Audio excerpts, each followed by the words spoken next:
செய்தியை நான் தருகிறேன், செயலை நீங்கள் செய்யுங்கள், பலனை இறைவன் உங்களுக்கு அருள்வார். வெண்குதிரை முகமும் மனித உடலும் கொண்ட உருவமே அயக்ரீவர். விஷ்ணு பகவான் எடுத்த அவதாரத்தில் இதுவும் ஒன்று. வேதங்களை மீட்டு கொண்டு வந்ததால் இவர் கல்விக்குரியவராக விளங்குகிறார்.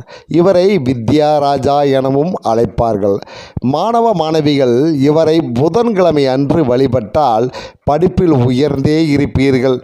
மாணவ மாணவிகளுக்கு அயக்ரீவரே தெய்வம்.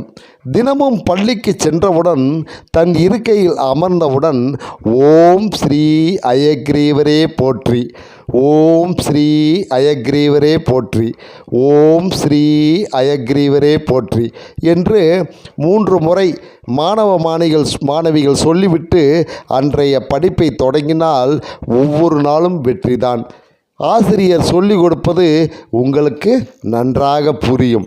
எல்லாம் அயக்ரீவரின் மகிமையே.